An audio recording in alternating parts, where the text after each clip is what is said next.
Una cuestión intrigante es si la dolarización podría poner fin al populismo económico que ha afectado a la región. Entonces, empecemos con la gran pregunta. ¿Puede la dolarización poner fin a los problemas económicos de América Latina? ¿Existe otra solución para poder abordar estos problemas económicos sin necesidad de tener que tocar nuestras monedas locales? Antes de contestar estas preguntas, vamos con algo de historia. La historia de Ecuador. Era una época como cualquier otra, con la vida en movimiento, familias prosperando y esperanzas al horizonte. El sucre era la moneda que unía a la nación. Pero a veces las señales comienzan a surgir y la ansiedad crece en el corazón de la sociedad. Las preguntas se multiplican. ¿Qué pasa con nuestra economía? ¿Qué sucederá con nuestros ahorros? Reclamamos nuestro dinero. ¿Quién se lo ha robado? El fruto de mi trabajo honrado en 84 años. Entonces llega el anuncio que sacude los cimientos de la tranquilidad.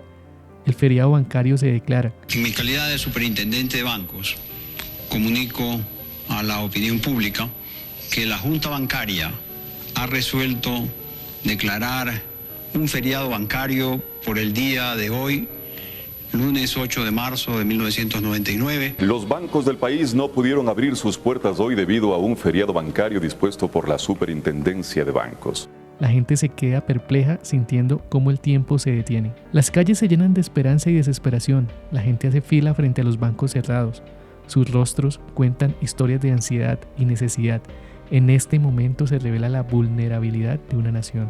Tanto sufrimiento que nos causó a nosotros trabajar. En junio ya venía con la idea de que ya tenía reunido alguito y ahora imagínense con todo lo que nos quitan y nos hacen perder. Señor, tenga compasión. Mi esposo está enfermo, es mayor de edad. Durante el feriado bancario, las calles que antes irradiaban vida se llenaron de incertidumbre. Las familias se enfrentaron a decisiones desgarradoras. El feriado bancario dejó a muchos con ahorros bloqueados y sueños en pausa. Algunos hijos tuvieron que tomar la difícil decisión de partir en busca de oportunidades para mantener a sus familias. La dolarización. Buenas noches, señoras y señores. He llegado a la conclusión de que el sistema de dolarización es un sistema conveniente y necesario para el Ecuador. Detalles y causas. Y bueno, ¿cuáles fueron todas estas causas? ¿Cuáles fueron todos los detalles para que Ecuador tomara esta decisión? Aquí se encuentran 4 principalmente. El número 1 fue los ingresos petroleros que tenía el país, en los cuales por esa época había alta volatilidad en los precios y los precios se encontraban muy pero muy abajo. Lo segundo fue la crisis que estaba viviendo países como Brasil, Rusia y muchos países asiáticos, en los cuales pues tuvieron que reducir las importaciones de todos los productos que le compraban al Ecuador. Tercero, el fenómeno del Niño. Para esto, veamos lo siguiente. Era el año 1997 y el país estaba a punto de enfrentar una de las pruebas más duras que jamás había visto. El monto total de los daños representaba un abrumador 17% del Producto Interno Bruto. Pero el impacto no se detuvo ahí. La producción perdida, una consecuencia directa de este fenómeno implacable, equivalía aproximadamente a un 8% del PIB, sumiendo a la economía en una profunda recesión. El tejido mismo de la sociedad fue desgarrado cuando la furia del fenómeno del Niño se cebó en el acervo de capital del país. Edificios que alguna vez fueron hogares y lugares de trabajo quedaron reducidos a escombros, un recordatorio desgarrador de la fragilidad humana. Se cuentan historias de vecindarios enteros que quedaron desolados, mientras la destrucción del patrimonio físico se cebaba en el corazón de la nación. Pero la tragedia golpeó más cerca de casa para miles de personas. Unas 15.264 viviendas se vieron afectadas por el enojo de la naturaleza. En esta cifra, 10.225 viviendas sufrieron daños, mientras que 5.039 fueron borradas de la faz de la tierra. Las provincias costeras fueron las más afectadas, donde el rugir de las olas y el viento despiadado dejaron un rastro de desolación. Y como si la pérdida no fuera suficiente, las vías de comunicación también se dieron ante el poder desenfrenado de la naturaleza. Un doloroso golpe fue la destrucción de 2.600 kilómetros de vías principales, dejando a comunidades aisladas y sumergidas en un mar de desesperanza. Las vías secundarias también sufrieron, con 2.500 kilómetros arrasados por las furias de las lluvias torrenciales. el señoriaje. Y como te acabas de dar cuenta, Ecuador no la tuvo demasiado fácil. ¿Esto por qué? Debido a que hubieron 4 motivos importantes, como te lo había comentado anteriormente: los precios del petróleo, la crisis que estaban viviendo sus socios comerciales, el fenómeno del Niño, y el cuarto, ¿cuál sería? Lo primero que yo me preguntaría es, ¿qué harían los políticos? Dirían, bueno, tengo un país en crisis, ¿sí? Por todo lo que te acabé de nombrar. Entonces, necesito dinero, voy a subir impuestos. No lo puedo hacer. ¿Por qué? Porque como todos los políticos populistas, lo único que piensan es, voy a perder voticos de la gente, entonces mejor no. Ellos después se preguntaron de que, bueno, vamos a poner entonces un crédito, vamos a solicitar un crédito internacional. Pero, ¿qué piensas que diría el mundo?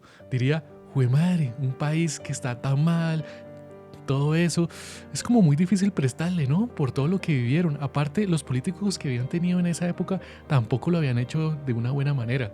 Entonces, ¿qué fue lo que ellos hicieron al final? Pues, como tú te imaginas, empezaron a imprimir dinero al puro estilo latino.